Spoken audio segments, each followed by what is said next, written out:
De onde vem a justiça? De um Pontiac Firebird conduzido pelo Michael Knight? De um táxi amarelo conduzido pelas ruas de Nova York? Referências à parte. Por que é que achas que a justiça é algo importante?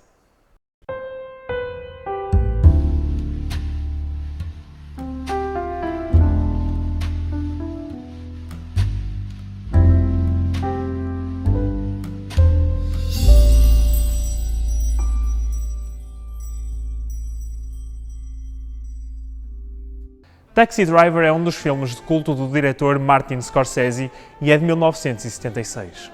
É para muitos dos apaixonados do cinema um dos melhores filmes de todos os tempos. A história é densa e para quem como eu é millennial, dá a impressão de que o filme não avança ao ritmo que gostaríamos. É uma viagem calma que se faz a desfrutar de todos os pormenores existentes e que a cada pausa nos revela detalhes mais profundos sobre as verdadeiras intenções do diretor. Loneliness has followed me my whole life, everywhere.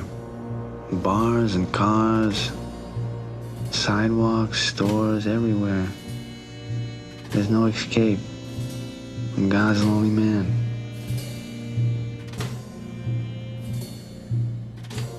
June 8th. My life has taken another turn again. The days move along with regularity, over and over, one day indistinguishable from the next. A long, continuous chain. Then suddenly, there is a change. O protagonista Travis Bickle é um ex-combatente de guerra que sofre de um problema de insónias, provavelmente fruto do stress pós-traumático provocado pela guerra. É uma personagem sozinha, bastante perturbada, que se manteve isolada da realidade durante muito tempo. À medida que a narrativa avança, as características principais da personagem podem ser observadas e chegamos até a criar uma certa empatia com ele. Uma das soluções que encontra para poder lidar com o seu problema de insónias é recorrer a uma empresa de táxis. No seu diário ele relata que só na primeira semana trabalha mais 12 horas por dia e 7 dias por semana. Apesar do cansaço, é desta forma que ele consegue manter-se ocupado e desviar-se dos seus próprios pensamentos. De certa forma ele encontra na condução do táxi algum sentido. Para ele, todos os dias são iguais. Apesar de procurar fugir da solidão, ela acompanha-o sempre e é uma constante ao longo de todo o filme.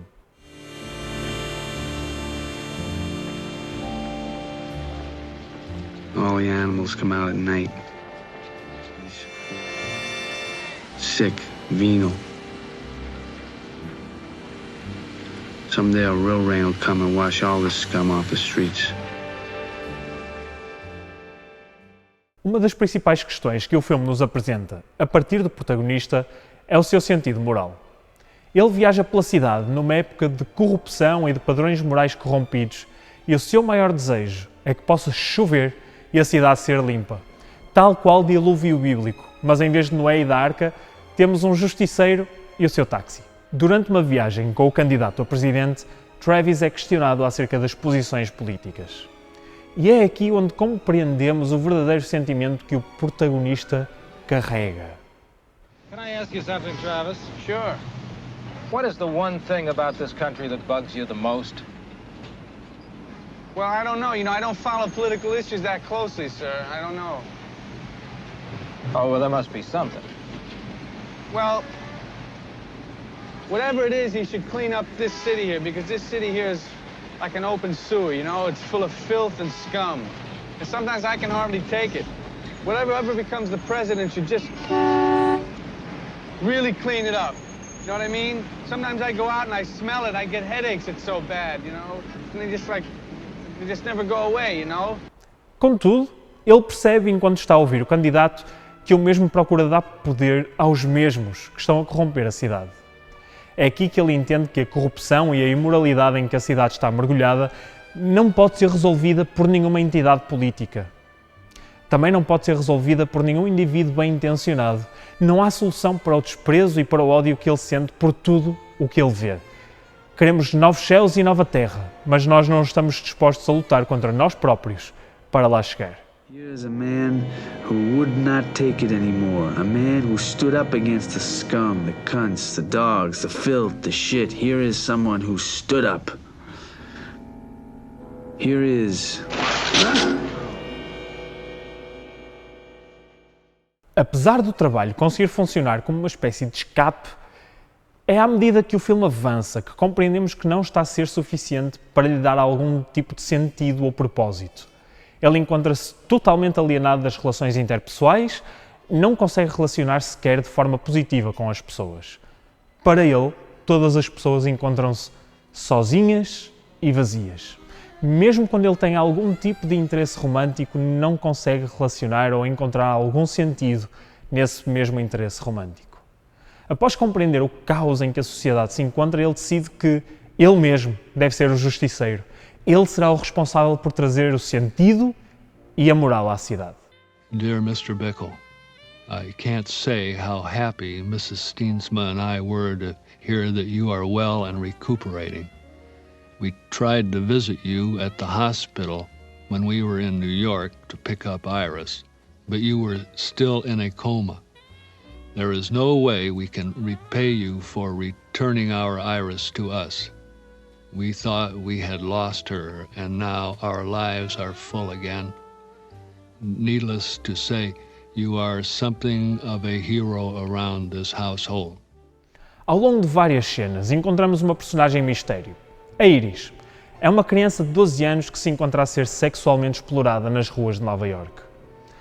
E o protagonista fica obcecado por tentar salvá-la. Numa das noites vai até ao lugar em que ela se encontra e destrói tudo que está à sua frente, independentemente de quem encontra. E na última cena termina com o desejo de ele querer terminar com a própria vida, mas sem sucesso. A única forma de terminar com o ciclo de violência é o ato violento de tirar a própria vida. Ele termina, descrito pelos mídia, como um verdadeiro herói. Mas na prática, mostra-nos só que o seu mais profundo desejo sempre foi de ter reconhecimento da sociedade que o tinha marginalizado e na qual ele não encontrava lugar.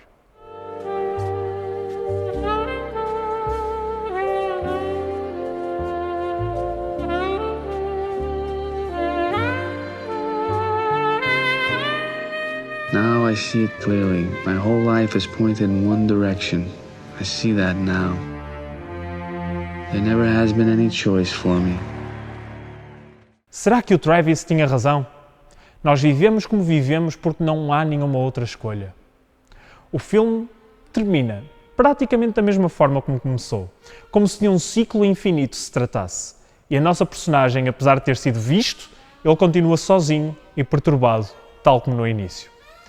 Todo o desprezo, a inconformidade com a sociedade e com o que acontece fora dele mesmo, não eram mais do que um reflexo de quem ele era. Era a realidade que ele experimentava no seu interior. Nunca vamos estar satisfeitos enquanto continuarmos a olhar unicamente para os problemas da nossa sociedade, para a política como resposta às nossas necessidades mais básicas, ou para as relações interpessoais como se de um colete salva-vidas se tratasse. A resposta não está dentro de nós mesmos. O Senhor viu que a maldade dos homens crescia cada vez mais no mundo e que as suas intenções e planos eram sempre maus. Hei de manter sempre essa aliança convosco e mais nenhum ser vivo voltará a morrer pelas águas do dilúvio, pois não haverá mais nenhum dilúvio a destruir a terra. O mesmo que nós vemos à nossa volta é o mesmo que Deus já viu há muito tempo, mas Ele vê além daquilo que nos rodeia. Ele vê-nos a nós. A solução não está dentro de nós nem em resolver o que nos rodeia. Violência gera violência.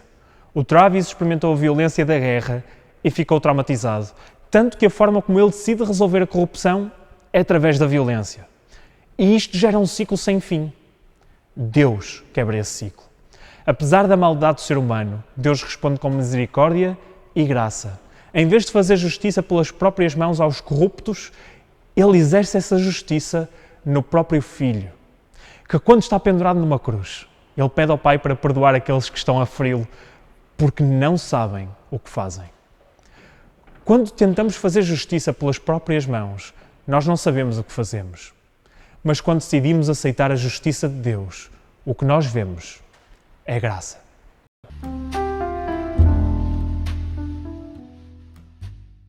Obrigado por teres assistido até aqui. Espero que esta reflexão tenha despertado o interesse para veres ou rever o filme.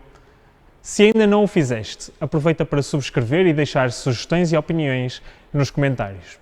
Voltamos a falar no próximo Dose Mensal de Cultura. Que Deus te abençoe.